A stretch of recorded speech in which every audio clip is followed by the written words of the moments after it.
कैसे हैं आप सब? आई होप कि आप सब बहुत अच्छे होंगे। और आज हम पढ़ने वाले हैं कक्षा 10 की बायोलॉजी का पोर्शन, जहां पे हमने पहला अध्याय स्टार्ट किया था जिसका नाम था जैव प्रक्रम। मैंने आपको कहा था कि इस अध्याय में बच्चों हम जीवन से संबंधित जितनी भी प्रक्रियाएं चलती हैं, एक सजीव को सजीव बने रहने के लिए जो भी प्रक्रियाएं करनी होती है वो सब हम इस अध्याय में देख रहे हैं।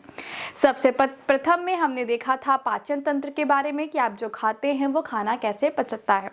उसके बाद हमने देखा था कि आप जब सांस लेते हैं तो वो चीज़ें कैसे होती हैं, कैसे जो है ऑक्सीजन और CO2 का आदान प्रदान होता है। आज हम देखने वाले हैं परिसंचरण तंत्र या परिवहन तंत्र के बारे में। यहाँ पर लिखा है कि सर्कुलेशन इन ह्यूमन, तो ये तो आपका इंग्लिश वर्ड है, लेकिन आप समझ सकते हैं कि हम पढ़ने वाले हैं परिवहन तंत्र या परिसंचरण तंत्र, इसे ट्रांसपोर्ट सिस्टम भी आप कह सकते हैं। अगर मैंने आपसे कहा ट्रांसपोर्ट सिस्टम, तो आपसे इससे क्या समझ में आ रहा है कि ट्रांसपोर्ट का मतलब क्या है?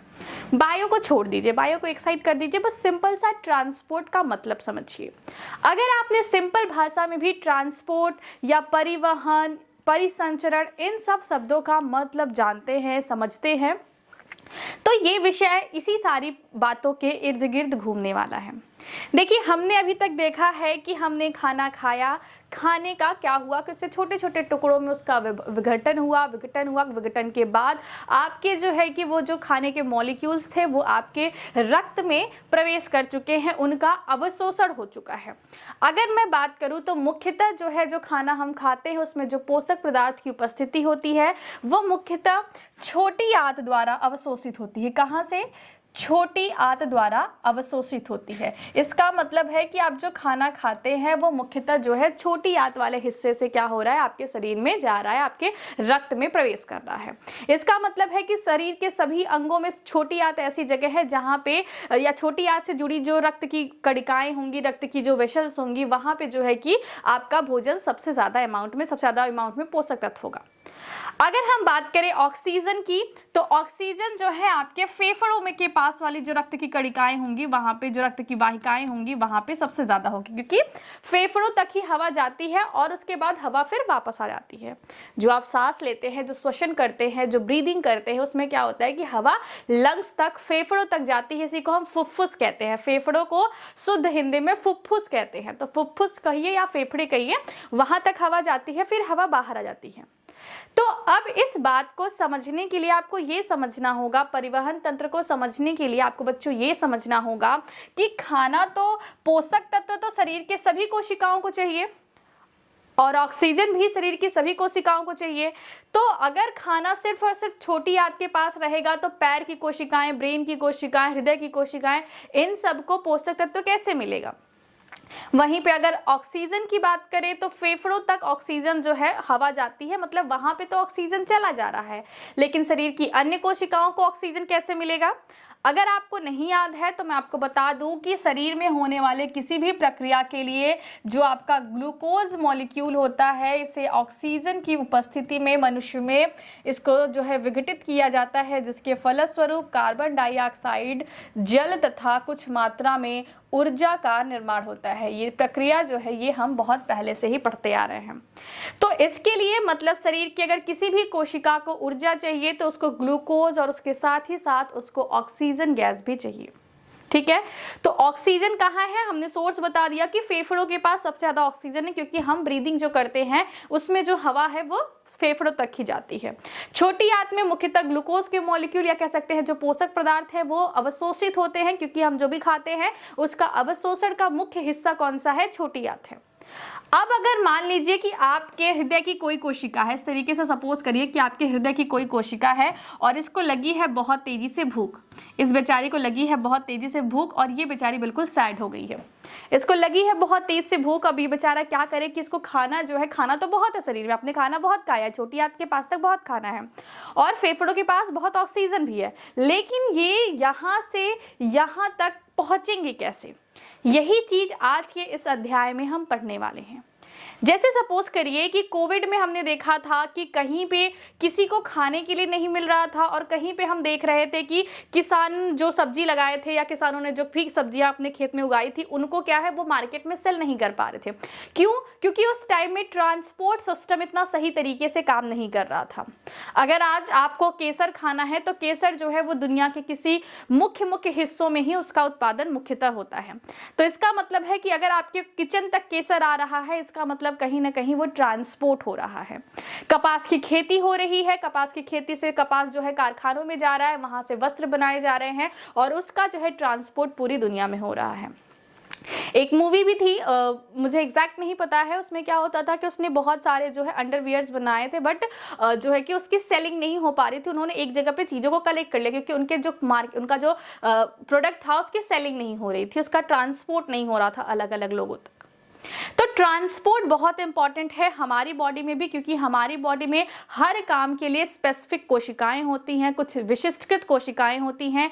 इन कोशिकाओं का अपना काम निश्चित होता है और ये कोशिकाएं जो हैं वो बाहर की और जो कोशिकाएं होती हैं उनके साथ एक समन्वय स्थापित करती हैं और उस समन्वय के साथ आपके पूरे शरीर की जो कार्य है वो निश्चित रूप से चलता है। जैसे आपके स्कूल में भी बात करें तो कोई आपके फीस से रिलेटेड इंफॉर्मेशन को रखता है, कोई आपको मैथ्स पढ़ाता है, कोई आपको साइंस पढ़ाता है, कोई आपको सोशल पढ़ाता है, कोई स्कूल का मैनेजमेंट देखता है, कोई प्रेयर कंडक्ट कराने के लिए, पीटी वगैरह कराने के लिए अलग लोग होते हैं। तो ये क्या है, पूरा का पूरा सिस्टम है। अगर मान लीजिए एक दिन 10 टीचर नहीं आया, 10 फैकल्टी नहीं आई, कुछ टीचर्स थे, कुछ मैनेजमेंट वाले लोग थे, तो उस दिन पूरा का पूरा स्कूल एकदम जैसे लगता है कि हाँ भाई कुछ भी मैनेज नहीं है। तो उसी तरीके से हमारे शरीर में भी एक सिस्टम है जिससे क्या है कि जहां पे जो चीज शरीर के सभी हिस्सों को भोजन चाहिए, सभी हिस्सों को ऑक्सीजन चाहिए, तो उनको पहुंचाने के लिए हमारे शरीर में एक ट्रांसपोर्ट सिस्टम है जिसे हम आज की इस वीडियो में पढ़ने वाले हैं। बात समझ में आई कि क्या हम पढ़ रहे हैं? ये आपको बेसिक था इस विषय को स्टार्ट करने के पहले कि भाई आखिर ट्रांसपोर्ट सिस्टम में हम पढ़ते क्या हैं। यहाँ पे अगर आप देखिए इस फिगर में, तो यहाँ पे आपको क्या दिखाया गया है, ये देखिए, ये एक मनुष्य का आपको इस तरीके से रेखांकित चित्र दिखाया गया है। इस रेखांकित चित्र में आपको क्या दिखाई दे रहा है कि ये क्या है, ये आपकी हृदय है। इस हृदय से क्या है कि एक बार देखिए रेड कलर के डॉट्स जो है पूरी शरीर में फैल रहे हैं और दूसरा क्या है कि ब्लू कलर के डॉट्स जो है वो पूरे शरीर से कलेक्ट होकर आपके हृदय के पास आ रहे हैं।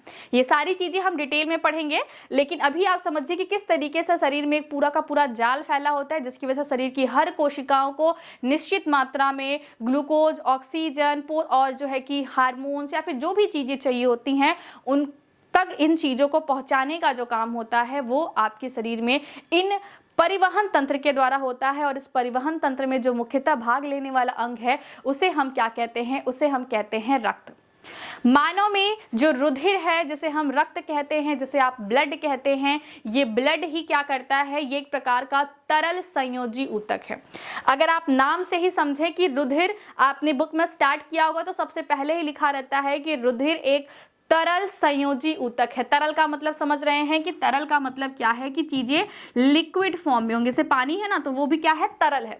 तो रुधिर एक तरल संयोजी, संयोजी का मतलब क्या होता है, दो चीजों को जोड़ने वाला। तो रक्त क्या करता है कि आपके संपूर्ण शरीर में जहां पे जिसकी जरूरत होती है उसको यहां से वहां पहुंचाना, वहां से वहां पहुंचाना। जैसे आपके शरीर में कहीं से कोई चीज सिक्रीट हो रही है उसे पूरे शरीर तक फैलाना है। आपने दवा खाई तो फिर उसका इम्पैक्ट पूरी बॉडी, वो एब्जॉर्ब होता है आपकी कोशिकाओं में, वाहिनिकाओं में, फिर वो जिस भाग में जाके काम करना उस भाग में काम करता है। तो कहीं ना कहीं ये सारा जो काम है ये तरल संयोजी ऊतक द्वारा होता है जिसे हमने रुधिर नाम दिया है। इतना बात समझ में आए? अभी तक हमने जो भी पढ़ा वो आपको सिर्फ और सिर्फ इस अध्याय में, इस विषय में आपको क्या क्या चीजें समझनी है, किस चीज से संबंधित या क्या महत्व है परिवहन तंत्र का, इसके बारे में था। स्पेशल तरीके से आपकी क्लास अभी से स्टार्ट हुई है जहां से आपको चीजों को अपने नोट में जो है कि लिखना है और यहां से आपको एग्जाम में क्वेश्चंस मिलेंगे।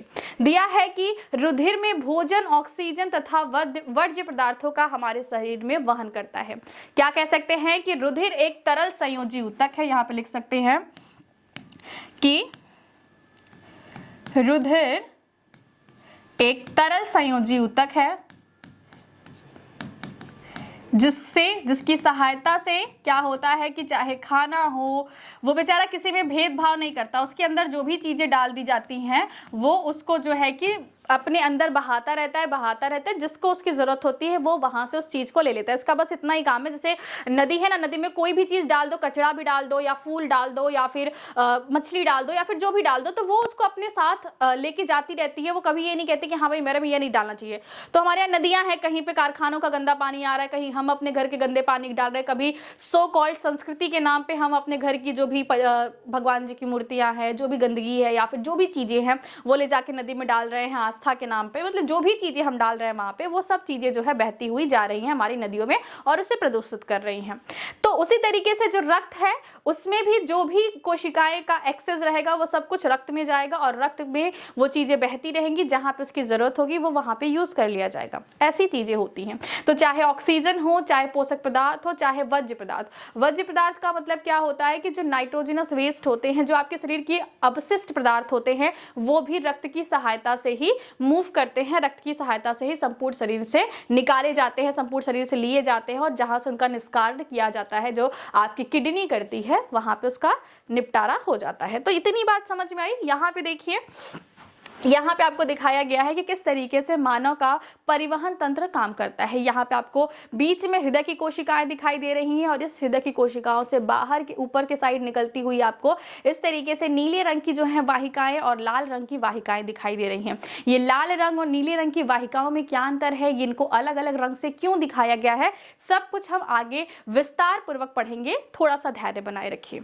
चलिए, अब हम क्या देखने वाले हैं? अब हम देखने वाले हैं रुधिर की संरचना के बारे में, रुधिर का जो कंपोजिशन है, जो संघटक है रुधिर का, उसके बारे में। देखिए, रुधिर जो है वो एक तरल संयोजी ऊतक है।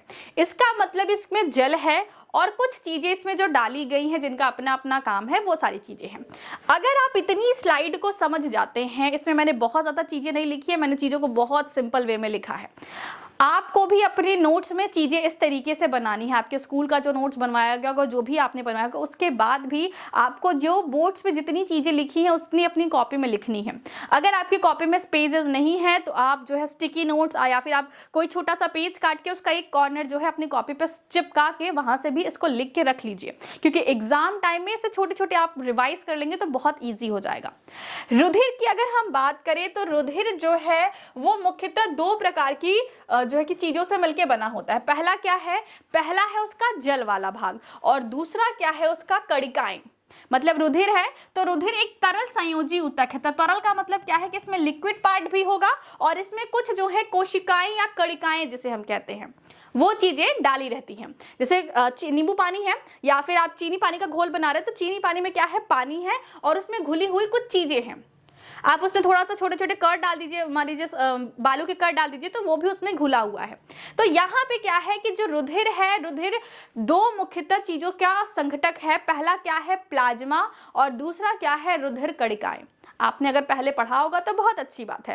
रुधिर का जो प्लाज्मा होता है इसमें मुख्यतः जो है जल होता है, कुछ मात्रा में इसमें कुछ प्रोटीन्स होते हैं जो कि बहुत अलग अलग काम के लिए बहुत जरूरी होते हैं। इतना डिटेल में आपको नहीं पढ़ना है, बस समझिए कि रुधिर में मुख्यतः प्लाज्मा और रुधिर कणिकाएं होती हैं। प्लाज्मा जो है वो संपूर्ण रुधिर का 55% बनाता है। प्लाज्मा जो है वो संपूर्ण रुधिर का 55% बनाता है, जबकि जो रुधिर कणिकाएं हैं वो बचा हुआ 45% बनाती हैं। अगर हम प्लाज्मा की बात करें तो प्लाज्मा में मुख्यतः क्या है? 90% से भी ज्यादा क्या होता है? जल होता है। 90 to 95 कह सकते हैं। बाकी जो होता है इसमें कुछ प्रोटीन्स वगैरह होते हैं, जिनकी वजह से इनका क्या रंग होता है? इनका रंग जो है पीले रंग का द्रव होता है। ये जो इसमें प्रोटीन वगैरह उपस्थित होती हैं उनकी वजह से इनका रंग पीला होता है। तो समझ में आ गया कि रुधिर क्या है? रुधिर एक संयोजी ऊतक है जिसकी सहायता से ऑक्सीजन, भोज्य पदार्थ तथा वर्ज्य पदार्थों का शरीर में वहन होता है। इतनी बात समझ में आई। रुधिर मुख्यतः दो प्रकार के घटकों से मिलकर बना होता है, प्लाज्मा और रुधिर कणिकाएं। प्लाज्मा मुख्यतः रुधिर का 55% हिस्सा बनाता है, जबकि रुधिर कणिकाएं रुधिर का 45% हिस्सा बनाती हैं। रुधिर प्लाज्मा में जो है कि मुख्यतः जल उपस्थित होता है तथा कुछ मात्रा में इसमें प्रोटीन्स या और भी कुछ केमिकल्स उपस्थित होते हैं, या प्रोटीन्स आप कह सकते हैं। इन प्रोटीन्स की वजह से रुधिर प्लाज्मा का रंग हल्के पीले रंग का होता है। ठीक है। इसी को हम सीरम वगैरह भी कहते हैं, जब इसे छान वगैरह लेते हैं तो सीरम कहते हैं। उतना आपको डिटेल में नहीं जाना, आपके एनसीईआरटी में नहीं दिया है। रुधिर कणिकाओं की अगर हम बात करें तो आपने बहुत सुना होगा कि भाई उनको डेंगू हो गया है और उनका प्लेटलेट्स बहुत कम हो गया है, उनका WBC बहुत बढ़ गया है, या उनके WBC का काउंट बहुत कम हो गया, उनकी डिफेंस क्षमता बिल्कुल खत्म हो गया। ऐसी चीजें हम अपने डेली लाइफ में सुनते रहते हैं। ये प्लेटलेट्स वाला तो पक्का सुना होगा, या फिर आपने फैमिली में, सोसाइटी में, फ्रेंड सर्कल में किसी न किसी को सुना होगा कि भाई डेंगू हो गया था, उनका प्लेटलेट्स इतना डाउन हो गया था। पपीते की पत्ती और पता नहीं क्या क्या अपना सब लोग करता है इसके नंबर को इंक्रीज करने के लिए। तो आखिर एक्चुअल में ये होता क्या है, क्या काम करता है, समझते हैं। अगर हम बात करें रुधिर कणिकाओं की, तो रुधिर कणिकाएं 3 प्रकार की होती हैं। रक्त जो है वो प्लाज्मा और रुधिर कणिकाओं से मिलकर बना है। रुधिर कणिकाएं 3 प्रकार की होती हैं, लाल रक्त कणिकाएं, श्वेत रक्त कणिकाएं और प्लेटलेट्स। 3 प्रकार की रुधिर कणिकाएं होती हैं। बात समझ में आ गई। एक एक चीज को बार बार रिवाइज करेंगे। अगर आपको चीजें समझ में नहीं आ रही, वीडियो को पॉज करिए, सोचिए कि अब तक मैम ने क्या क्या चीजें बोली हैं, क्या क्या चीजें हमें पता चली हैं, रिकॉल करिए दिमाग में, उसके बाद आगे कंटिन्यू करिए। ऐसा नहीं है कि अगर मैं आपको 30 मिनट का लेक्चर दे रही हूं तो आपको 30 मिनट में उसको खत्म करके काम खत्म करना है, नहीं, आपको चीजें समझ में आनी चाहिए, इस हिसाब से आपको काम करना है। अगर हम कह रहे हैं लाल रक्त कणिकाएं, श्वेत रक्त कणिकाएं और प्लेटलेट्स, तो समझते हैं कि लाल रक्त कणिकाएं लाल क्यों हैं, श्वेत रक्त कणिकाएं श्वेत क्यों हैं, काम क्या है इनका। अगर मैं आपसे कहूं कि लाल रक्त कणिकाओं का रंग लाल होता है क्योंकि यहां पे हीमोग्लोबिन नामक वर्णक उपस्थित होता है। जैसे हमने पढ़ा था कि पौधों में पत्तियों का रंग हरा होता है क्योंकि वहां पे क्लोरोफिल नामक वर्णक होता है। जैसे मान लीजिए कि आपने कोई ड्राइंग बनाई, तो उस ड्राइंग में आपने मान लो ग्रीन कलर से सब कुछ पेंट कर दिया। तो ग्रीन कलर से क्यों किया, क्योंकि वहां पे जो वर्णक आपने डाला था अपने पेंट में वो कौन सा था, ग्रीन कलर का था। या फिर घर की पुताई करते हैं तो जो पेंट होता है वो सिंपल व्हाइट कलर का होता है, जो कलर डालना होता है उसमें डाल के मिक्स कर देते हैं। तो वैसे ही हमारा रक्त जो है उसका जो प्लाज्मा है, जो जल वाला हिस्सा है, वो मुख्यतः क्या होता है, रंगहीन होता है। ये एक रंगहीन तरल होता है। लेकिन आरबीसी एक प्रकार की कोशिकाएं होती हैं। जैसे इस तरीके से क्या है ना कि आरबीसी एक कोशिकाएं हैं, इस तरीके से आरबीसी जो है कोशिकाएं हैं। और इन आरबीसी कोशिकाओं में क्या है, यहाँ पूरा हीमोग्लोबिन भरा हुआ है। रेड कलर से बना लेते हैं। यहाँ क्या है, पूरा हीमोग्लोबिन भरा है, जिसकी वजह से क्या है कि पूरी की पूरी जो लाल रक्त कणिकाएं हैं वो कैसी हो जाती हैं, लाल रंग की हो जाती है। इसलिए इनका नाम भी क्या है कि लाल रक्त कणिकाएं। रक्त में उपस्थित लाल रंग की जो कोशिकाएं होती हैं उन्हें हम क्या कहते हैं, उन्हें हम कहते हैं लाल रक्त कणिकाएं। अभी हम आपको चित्र की सहायता से बताएंगे कि लाल रक्त कणिकाएं कैसी दिखती हैं। तो ये लाल क्यों होती है, बहुत बार एग्जामिनर पूछ लेते हैं, बहुत बार एग्जाम में आ जाता है। तो आप याद रखेंगे कि हीमोग्लोबिन नामक वर्णक की उपस्थिति के कारण लाल रक्त कणिकाओं का रंग लाल होता है। ठीक है। उसके बाद क्या दिया है, इसमें केंद्रक उपस्थित नहीं होता या फिर इसमें केंद्रक अनुपस्थित होता है। इसका क्या मतलब है, अगर आपने कक्षा 9 में जो है कि कोशिका के बारे में अध्ययन किया होगा तो आपने पढ़ा होगा कि यूकैरियोटिक कोशिकाओं में सबसे बाहर क्या होती है, एक प्लाज्मा मेम्ब्रेन होती है, और इसके अंदर, जिसे हम कोशिका मेम्ब्रेन कहते हैं, और अंदर इसके क्या होता है, केंद्रक होता है।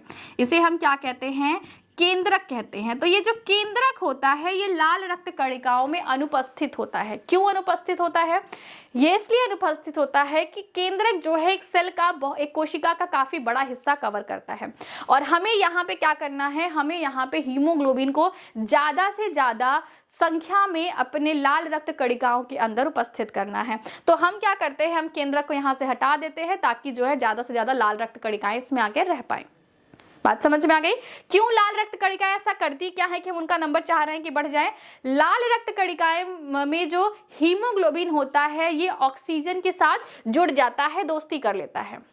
मतलब लाल रक्त कणिकाओं के आसपास अगर कहीं पे भी उसको ऑक्सीजन दिख गया तो ये क्या करेगा, फट से उस ऑक्सीजन के साथ क्या करेगा, बाइंड कर लेगा, और अब ये लाल रक्त कणिकाएं जहां जहां पे जाएंगी उसे वहां पे ले जाएगा। अगर आपको थोड़ा सा समझना है तो आप इस तरीके से समझ सकते हैं कि कोई एक नाव है, ठीक है, कोई एक नाव है, इस पे हमें क्या करना है, उस पर कोई सामान लेके जाना है। इस नाव पे पहले ही बहुत सारी चीजें उपस्थित है जिसकी वजह से हम कम से कम सामान रख पाते हैं। तो हम क्या करेंगे, इस नाव पे जो भी एक्सेस चीजें होंगी जिसकी हमें जरूरत अभी नहीं है उसे हम वहां से हटा देंगे। तो जैसे यहाँ से नाव पे से हमने चीजों को हटाया ताकि हम ज्यादा से ज्यादा सामान रख पाए, वैसे ही लाल रक्त कणिकाओं में से केंद्रक हटा दिया जाता है, उसे विघटित कर दिया जाता है ताकि हम ज्यादा से ज्यादा हीमोग्लोबिन के जो वर्णक हैं वो यहाँ पे रख पाए। और हीमोग्लोबिन के वर्णक करते क्या हैं, ये ऑक्सीजन के साथ दोस्ती दिखा लेते हैं, ऑक्सीजन के साथ जो है जुड़ जाते हैं, जिसकी वजह से हमारे रक्त में ऑक्सीजन जो है वो लंग से या फेफड़ों से होकर शरीर के विभिन्न भागों तक जाता है। मतलब लाल रक्त कणिकाओं का मुख्यतः काम क्या है, ऑक्सीजन परिवहन में ये मुख्यतः काम करती हैं। ऑक्सीजन परिवहन में मुख्यतः यह काम करती हैं। तो आपको समझ में आ गया कि लाल रक्त कणिकाएं क्या हैं। दिया है संख्या में ये WBC से ज्यादा होती हैं। WBC को हम कहते हैं व्हाइट ब्लड सेल्स या व्हाइट ब्लड कार्पल्स। तो WBC मतलब श्वेत रक्त कणिकाओं, जो लाल रक्त कणिकाएं होती हैं इनकी जो संख्या है वो सफेद रक्त कणिकाओं से ज्यादा होती है। और आपको ये याद रखना है कि इनका जीवन काल जो है वो 120 दिन का होता है। अगर इसी चीज को आप जो है बड़े बड़े मतलब पूरा का पूरा वाक्य बना के लिखेंगे तो काफी ज्यादा आपको पॉइंट्स मिल जाएंगे, लेकिन मैंने आपको बिल्कुल शॉर्ट में लिखा है ताकि आप अपने नोट्स में कहीं पे भी इसको एडजस्ट कर सकें। अगर आपको डिटेल में लिखना है तो लिखिए कि लाल रक्त कणिकाएं हीमोग्लोबिन वर्णक की उपस्थिति के कारण लाल रंग की होती हैं। लाल रक्त कणिकाएं हीमोग्लोबिन वर्णक की उपस्थिति के कारण लाल रंग की होती हैं। फिर क्या है कि हीमोग्लोबिन वर्णक जो है ये क्या करता है, हीमोग्लोबिन वर्णक ऑक्सीजन के साथ जो है कि क्रिया करता है और ऑक्सीजन को पूरे शरीर में वहन कराने में सहायक होता है। लाल रक्त कणिकाओं में केंद्रक अनुपस्थित होता है। इनका जीवन काल 120 दिन का होता है। लाल रक्त कणिकाओं की संख्या श्वेत रक्त कणिकाओं से ज्यादा होती है। इतनी बात समझ में आई। तो हमने क्या देख लिया कि रुधिर के दो घटक होते हैं, प्लाज्मा और रुधिर कणिकाएं। प्लाज्मा जो है वो हमने देखा कि 55% है, मुख्यतः उसमें जल है और क्या है, प्रोटीन है। अगर मैं यहाँ पे लिख दी तो मुख्यतः इसमें क्या है, जल है और क्या है, प्रोटीन है। और वहीं पे अगर हम बात करें रुधिर कणिकाओं की या रुधिर कणिकाओं की, तो रुधिर कणिकाएं 3 प्रकार की, लाल रक्त, श्वेत रक्त और प्लेटलेट्स। लाल रक्त के बारे में हमने देख लिया, अभी हम थोड़ा सा फिगर वगैरह भी देख लेंगे ताकि आपको और चीजें समझ में आ जाए। श्वेत रक्त कणिकाओं का अगर हम बात करें तो श्वेत रक्त कणिकाएं श्वेत क्यों है, क्योंकि यहाँ पे कोई भी वर्णक उपस्थित नहीं होता।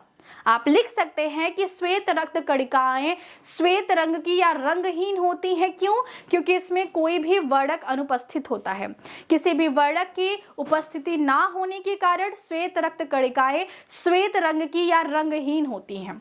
आगे दिया है कि इसमें इसे प्रहरी या सैनिक कहते हैं। आपके शरीर में जब भी कोई बैक्टीरिया, कोई भी मान लो पैथोजन जिसे हम कहते हैं, जो रोग उत्पन्न कर सकता है आपके शरीर में, वो जब आपके शरीर में प्रवेश करता है तो ये जो प्रहरी है, ये जो सैनिक है, वो पहले उनसे धूम धूम धूम धूम करके लड़ाई करती हैं। अगर हमारे शरीर की WBC हार जाती है तभी आपको वो रोग होता है, वरना दिन भर में आप न जाने कितना फालतू फालतू खाते हैं, गंदी अनहाइजीनिक चीजों को खा लेते हैं, अनहाइजीनिक चीजों को टच कर देते हैं, फिर भी आप हमेशा बीमार नहीं होते।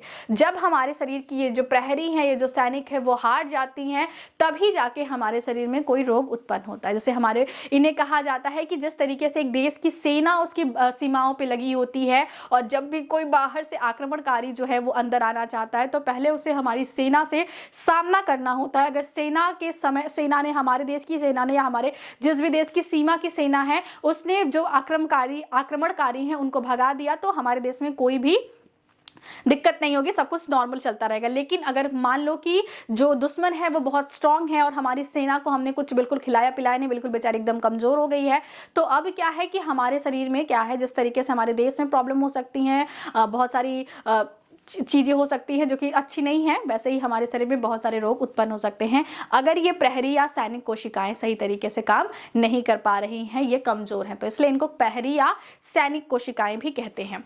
दूसरी चीज क्या है, इसमें केंद्रक अनुपस्थित नहीं, यहाँ पे केंद्रक उपस्थित होता है। ये आप लोग सही कर लीजिएगा, यहाँ पे केंद्रक जो है वो क्या होता है, उपस्थित होता है। केंद्रक अनुपस्थित वाली चीज लाल रक्त कणिकाओं में और प्लेटलेट्स में है। WBC में या श्वेत रक्त कणिकाओं में क्या है, केंद्रक उपस्थित होता है, क्योंकि यहाँ पे इसको कोई चीज कहीं ले जानी नहीं है, इसको डिफेंस करना है, तो इसमें केंद्रक उपस्थित होता है। दूसरी बात है कि इनका जो संख्या होता है रुधिर में प्रति ml वो कितना होता है, 6000 से 10,000 जनरली देखने को मिलता है। इनका जो जीवन काल होता है वो 10 से 12 दिन या कहीं कहीं पे 1 हफ्ते भी लिखा रहता है। 10 से 12 दिन हार्डली इनका जीवन काल चलता है, उसके बाद ये खत्म हो जाती हैं। फिर से नए जो है WBC की कोशिकाएं या लाल श्वेत रक्त की कोशिकाओं का निर्माण हमारे शरीर में होता है। समझ में आ गया। लास्ट में है हमारे पास प्लेटलेट्स। देखिए प्लेटलेट्स क्या है, ये एक प्रकार का पूरा सेल नहीं है। किसी सेल के विघटन की वजह से छोटी छोटी जो है कि पैचेस बन जाते हैं, उसे हम कहते हैं प्लेटलेट्स। जैसे मान लीजिए कि आपके पास कोई पेज है, ठीक है, उस पेज को क्या क्या किसी ने भी किसी अनऑर्गेनाइज्ड वे में छोटे छोटे टुकड़ों में काट दिया, तो उस पेज का वो जो छोटा छोटा टुकड़ा है वो हमारा प्लेटलेट्स की तरह काम करता है। प्लेटलेट्स हमारे शरीर में करता क्या है, जैसे आप मान लो कैसे आपका जो है हाथ है, अभी इस हाथ में किसी तरीके से कट लग गया, ब्लेड से, चाकू से, कहीं से भी कट लग गया, तो तुरंत क्या है, ब्लड आने लगता है। लेकिन आप देखेंगे कि कुछ ही समय के बाद आपका वो रक्त बहना बंद हो जाता है। अगर छोटा सा चोट लगा है तो कुछ ही समय के बाद रक्त का बहना बंद हो जाता है। वो जो रक्त का बहना बंद होता है वो इन प्लेटलेट्स की कोशिकाओं की वजह से होता है, जिसे कहते हैं रुधिर का थक्का जमना। ये प्लेटलेट्स की कोशिकाओं द्वारा होता है। उसके साथ दिया है कि इसमें केंद्रक अनुपस्थित होता है। इनका जो संख्या है वो 2 से 5 लाख तक प्रति ml होता है। प्रति ml इनकी जो संख्या है वो 2 से 5 लाख तक होती है। तो प्लेटलेट्स का मुख्यतः काम क्या है, रक्त का थक्का जमना। उसके बाद क्या है कि जब हमारा रक्त, अगर समझते हैं कि रक्त का थक्का कैसे जमता है, जब हमारी रक्त की कोशिकाएं हवा के संपर्क में आते हैं, जैसे मान लीजिए कि इस तरीके से आपकी क्या है, रक्त की वाहिनिकाएं हैं और इस यहाँ पे किसी तरीके से कट लग गया, तो अब जब कट लग गया, कोई पाइप है, पाइप में कहीं से छेदा हो जाता है तो पूरा का पूरा पानी बाहर भी प्रेशर से निकलने लगता है। तो वैसे ही यहाँ पे भी जो रक्त है वो बाहर निकलने लगेगा। तो प्लेटलेट्स क्या करता है, यहाँ पे प्लेटलेट जो है इस तरीके से आके जुड़ता जाता है, जिसकी वजह से वो जो ब्लॉक रहता है वो बंद हो जाता है। आप देखिए कि जब भी चोट लगता है तो उसके ऊपर एक गांठ जैसा या जाल जैसी संरचना बन जाती है तुरंत, और कुछ समय के बाद उसमें क्या होता है कि वो जो है कि आपकी काली काली हो जाती है, फिर वो रिमूव हो जाता है और हमारा जो चोट है वो ठीक हो जाता है। तो वो जो तुरंत एक लेयर, एक पतली सी जाल जैसी संरचना बनती है, वो इसी प्लेटलेट्स के एक्टिविटी के कारण स्टार्ट होती है। रक्त का थक्का जो है वो प्लेटलेट्स की वजह से बनता है। तो इस जो है कि स्लाइड में जो भी चीजें लिखी गई हैं, हर एक सिंगल वर्ड आपको अपनी कॉपी में लिखना है और इसको इसी तरीके से रिवाइज करना है। 2 मिनट आपको लगेगा इसको रिवाइज करने में। उसके बाद रुधिर के बारे में जो भी चीजें हैं वो आप समझ जाएंगे। देखिए अब ये तो हो गया कि हमें ट्रांसपोर्ट क्या करना है। ये तो देखो यहाँ पे दिया है, ये क्या है, आपकी लाल रक्त कणिकाएं हैं, ये श्वेत रक्त कणिकाएं हैं, और ये छोटी छोटी आपको जो दिखाई दे रही है प्लेटलेट्स की कणिकाएं हैं, और यहाँ पे एक रक्त की जो है वाहिनिकाएं दिखाई दे रही है, जिसमें ये सब कुछ जो है कि इसका सबका वहन हो रहा है। देखिए अभी तक हमने क्या पढ़ा कि ये जो रक्त है, इस रक्त में क्या है कि रक्त क्या होता है, मतलब जो चीज बह रही है वो क्या है। जैसे अगर कपास की ट्रांसपोर्ट की बात करें तो कपास क्या है ये हमने पढ़ लिया, लेकिन अब कपास जो है वो अगर महाराष्ट्र में उत्पादित हो रहा है तो वो कैसे कपड़ा बनने के बाद, या अगर कपड़े की मिल जो है सूरत में, महाराष्ट्र में है, तो फिर वो देश की दुनिया के अलग अलग हिस्सों में कैसे पहुंचेगी, कौन कौन से सिस्टम है, ट्रक से आएगा, ट्रेन से आएगा, प्लेन से आएगा, किस चीज से आएगा, शिप से जाएगा, कैसे जाएगा, वो सब अब हम पढ़ने वाले। अभी तक हम पढ़ रहे थे कि ट्रांसपोर्ट किसका होगा, रक्त की सहायता से ट्रांसपोर्ट होगा। अब रक्त जो है कैसे काम करता है, या रक्त कहां कहां से कैसे कैसे स्रावित होता है, इसके बारे में हम पढ़ेंगे। चलिए थोड़ी सी चीजें आज की क्लास में देखते हैं, उसके बाद हम चीजों को कल की क्लास से प्रारंभ करेंगे। अच्छा, हमने यहाँ पे ये चीज छोड़ दिया है रुधिर के कार्य, तो रुधिर के कार्य भी देख लेते हैं, फिर नेक्स्ट क्लास से हम लोग स्टार्ट करेंगे कि किस तरीके से ट्रांसपोर्ट कहाँ कहाँ से होके कहाँ कहाँ तक होता है।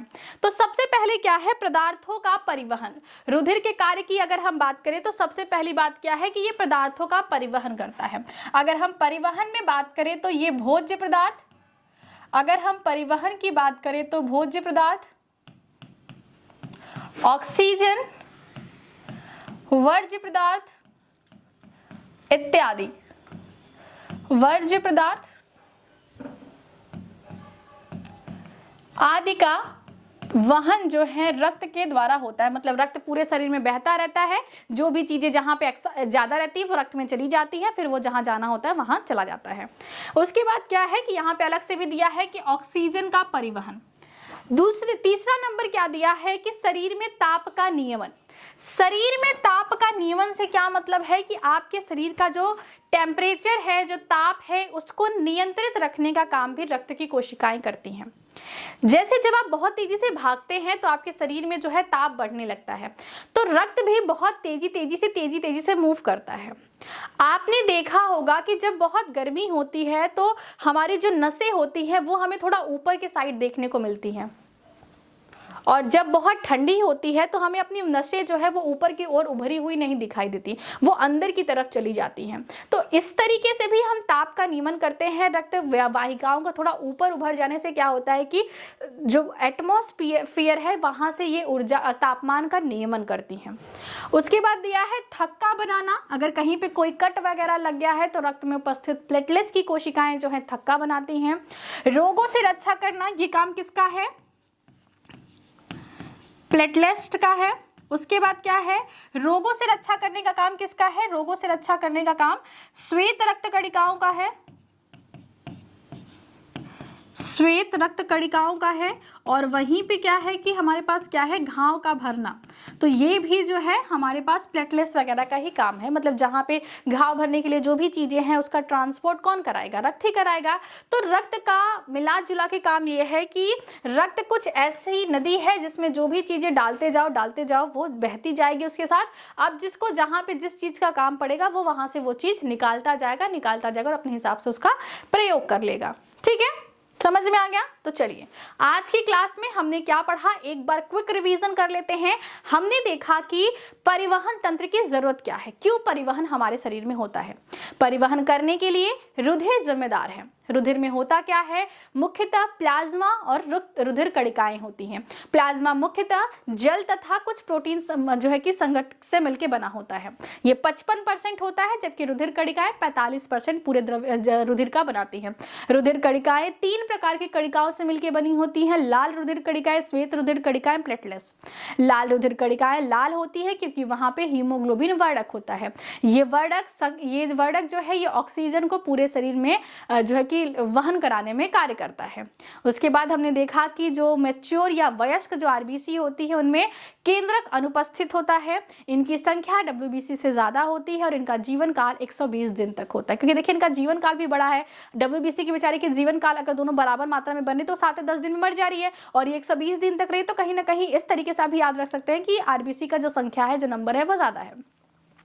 डब्ल्यूबीसी की अगर हम बात करें तो इसमें कोई भी वर्णक अनुपस्थित होता है, इसलिए ये रंगहीन होते हैं, इसलिए इनका नाम श्वेत रक्त कणिकाएं दे दिया गया। जो डब्ल्यूबीसी होती है इसमें केंद्रक उपस्थित होता है। ये हमारे शरीर की प्रहरी होती हैं, सैनिक होती हैं। इनकी संख्या जो है वो डब्ल्यूबीसी की जो संख्या है वो आरबीसी मतलब लाल रक्त कणिकाओं से कम होती है। इनका जीवन काल भी 7 से 10 दिन का होता है। तीसरी कणिका के बारे में अगर हम बात करें तो वो है प्लेटलेट्स। प्लेटलेट्स क्या करता है? रक्त का थक्का जमाने में काम करता है, और ये जो है कि ये भी इसमें भी केंद्रक अनुपस्थित होता है। तो ये सारी चीजें हमने देखी। फिर अंतिम में हमने देखा रुधिर के कार्य। इन सारे विषयों को अगर आपके एग्जाम में ये जो है लंबे क्वेश्चन में आता है तो आप इन सब चीजों को एक हेडिंग के फॉर्म में डाल के लिख सकते हैं कि पदार्थों का परिवहन, रुधिर का मुख्य कार्य पदार्थों का परिवहन संपूर्ण शरीर में करना है। इसमें ये ऑक्सीजन, भोज्य पदार्थों तथा वर्ज्य पदार्थों का पूरे शरीर में परिवहन करती हैं। अगर ऑक्सीजन के परिवहन की बात करें तो आप लिख सकते हैं कि फेफड़ों में जो है कि ऑक्सीजन की मात्रा या सांद्रता ज्यादा होती है तथा रुधिर के द्वारा यह शरीर के सभी भागों तक पहुंचाया जाता है। शरीर के ताप का नियमन, रुधिर में लगातार जो फ्लो होता है इसकी वजह से इसमें हम जो है शरीर के ताप का नियमन भी करते हैं। थक्का बनना, जब भी कोई कट वगैरह लग जाता है तो रुधिर में उपस्थित प्लेटलेट्स की कोशिकाएं थक्का बनाने का काम करती हैं। रोगों से रक्षा, रुधिर में उपस्थित डब्ल्यूबीसी की कोशिकाएं बाहर रोगों से हमारे शरीर की रक्षा करती हैं। घाव का भरना, घाव भरने के लिए या किसी भी चोट की मरम्मत के लिए जो भी चीजें चाहिए होती है वो रक्त के द्वारा ही हमारे उस चोटिल भाग तक पहुंचती हैं। तो घाव का भरना भी रक्त का एक महत्वपूर्ण काम है। समझ में आ गई आज की चीजें? कल हम समझेंगे कि ये पूरा का पूरा जो जाल है, पूरा का पूरा जो सिस्टम है, ये कैसे काम करता है। वो लाल रंग की एक पाइप और एक जो है हमने ब्लू रंग की पाइप देखी, उसका क्या मतलब है, किस तरीके से चीजें ट्रांसपोर्ट होती हैं, सब कुछ हम लोग डिटेल में 1 बाय 1 करके देखेंगे और आपको इसी प्लेटफॉर्म पे सब कुछ डिटेल में मिलने वाला है।